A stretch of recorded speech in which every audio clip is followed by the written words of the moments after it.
What's up, everybody? We are back with a brand new video, and today we are talking about why your biggest obstacles are your biggest blessings. Okay, and you've probably heard something like this before, but it's just a very, very simple approach that you should be remembering every single day, because oftentimes we consider this philosophy with the big obstacles, but we don't actually consider it for the smaller obstacles. And what we don't realize is that all these small little obstacles are actually preventing us from making real progress in our life. We tend to wait for the bigger obstacles. We tend to identify the bigger, more dramatic things. So when like people lose a job, or they get sick, or they break up in a relationship, or whatever it is, these bigger obstacles, okay? Or, just the investment doesn't work out, you lose money, the business doesn't work out. These are big obstacles, okay? You can't make the sale, you don't get the job, whatever it is. But there's all of these smaller obstacles as well that have the biggest impact, because they're small obstacles every single day. And a lot of these obstacles are in our mind, okay? They're actually, if you strip them back, they're back to limiting beliefs. It comes back to avoidance behavior. And I think that these little obstacles are your biggest obstacles, okay? And I think those biggest obstacles are ultimately your blessings. Why? Because they are showing you contrast. Number one, they are showing you what you don't want. Now, very often we only focus on what, we do focus on what we don't want, but we don't identify or use it, leverage it to move us in the direction of what we do want. We tend to dwell on what we don't want. We tend to complain about what we don't want, but we don't use our awareness to identify, okay, this is not what I want. Now let that propel me in a new direction. That's the biggest difference. And I think successful people, entrepreneurial minded people, those go-getters, those visionaries, they are people who say, okay, I can identify that this is not making me feel good. This is not moving me in the right direction. But let me look at what's the opposite of that, okay? Now, I often do this with a lot of my clients. I'll ask them to identify some of their limiting beliefs, and then we'll look at the 180 opposite of that. And then it's about taking action to move in that direction, okay? So I want you from today to start asking yourself these questions. What are the obstacles that are holding you back? What are the limiting beliefs you have? Okay, so we have real limits and we have perceived limits, okay? And a lot of the things we are thinking all the time, we are believing all the time, are really just perceived limits. They're not real limits. Like a real limit is something you cannot fly, okay? But a perceived limit is you cannot get rich, or you cannot live in the sun, or you cannot find the right partner, or you cannot build a successful business. These are all perceived limits. I'm not a good speaker. I'm not good at sales. I'll never get that promotion. I'm not good enough. These are all perceived limits, okay? And these little beliefs, these are obstacles that are stopping you moving in the right direction in your life. So from today, ask yourself, what are the limiting beliefs? What are the perceived limits that are holding me back? Okay, and I want you to write down 10, 15, 20 of these small obstacles, okay? These small beliefs that you think are almost insignificant, that you have actually just accepted as part of who you are, but in fact, it's not who you are. When you say, I'm not that level of performer, I'm not that good at sales, I'm not that good at speaking with people, I'm not a good presenter. If you lead a team of people in a business, in a big company, and you have to speak to your group or make presentations, and you say, I'm not good at presentations, I'm not good at public speaking, or you just come out of a bad relationship, I'm not good at relationships, I can't find the right person. Whatever it is, maybe you're in network marketing. I just did a great podcast yesterday for network marketers, okay, with a network marketing legend, one of the legendary trainers. And, I've been in network marketing for 10 years. That's how I mastered my skills, were building online businesses, building network marketing businesses. That's how I honed my skills and developed myself.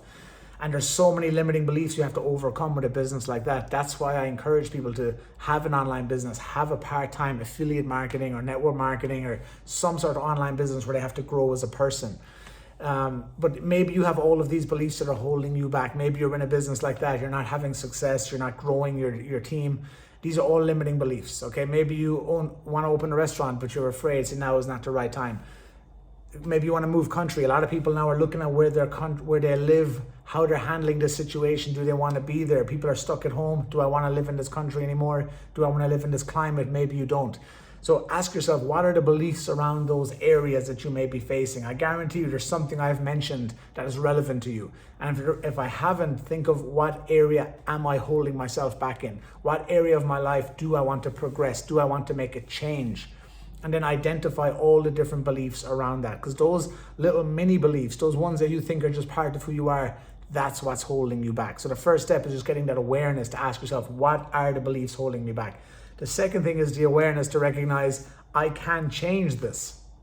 That you do actually have the power to change it. It's not set in stone. It's not permanent. It's just a belief. It's just become so much, so familiar with you that you believe it as part of who you are, but it's not actually who you are. It's not at all, okay? It's just something you've borrowed from others and you've kept it as your own, but it wasn't born in you, okay? It was really, a lot of the times these things are taken from, authority, people in authority when we're younger. So parents, teachers, different types of authorities in our lives, okay? Grandparents, whatever, who you were raised with. Also older kids that are older friends, neighbors. A lot of the stuff we carry with us today came from external sources. And the stuff that came from inside typically came from, our minds trying to distract ourselves, trying to protect ourselves. Because, I did another video talking about, when you feel pain in the body, the mind distracts you, okay? The mind distracts you to get away from that pain. So most of these fears and these limiting beliefs you have are not actually yours. They're borrowed, they're collected from people around you, or they were born out of protection, okay? So that's all I wanted to talk about today. I wanted to give you some, just some insight, some awareness on these obstacles that are not really obstacles. And it's not the big obvious ones you need to look out for. It's actually the smaller everyday ones. It's like with your diet. You're eating bad. You think, one little treat a day, but it's over 100 days or 300 days. And trust me, I know this better than anybody, right? It's when you do something over a period of time, when you think a pattern of thoughts over a period of time, that's when it starts to become part of you. Okay, that's when it starts to become part of who you are and how you behave and how you look at the world. And remember, we always want to live our life that's congruent with how we look at ourselves, what we believe about ourselves. So from today, I want you to start questioning your beliefs, questioning what are the little obstacles that are actually becoming the biggest obstacles, and recognize that they're blessings. They're actually guidance, it's contrast, it's showing you what you don't want. But it's important then when you realize this is not what I want, okay, how do I move in the opposite direction? Or how do I make an adjustment slightly to the left or to the right and move forward? Okay, so I love contrast. I do all my clients all the time when they're telling me how they're struggling or what the obstacles in front of them. This is a blessing. This is showing you where you don't want to be. Some of the baddest relationships you've ever been in are the best relationships because they show you what you don't want, right? We all know what we do want, but we have to realize what we don't want and then take action. You don't dwell on what we don't want. We take action and we move away from it in a new direction. So I hope you got some value. If you got some value, let me know. Leave a comment, leave a like. Make sure you're subscribing to the channel. Share this with somebody who'd also benefit, because that's the best value you can give back to me. If you got value from me, the biggest gift you can give back is like it, share with somebody. Again, it's free, it doesn't cost you anything, but it could really impact somebody else's life. And I would be very grateful for the more people who get to hear these messages. And this is obviously, simple things, really simple information, but it can make a big difference in your life if this is the time for you to make a change. And it probably is. There's an area of your life where you want to improve. Now is the time to do it, and I hope to get you there. So keep watching out for new videos. If this is your first one, look back, see the last couple of videos. There's also some great stuff there that you guys will like, and I will see you soon.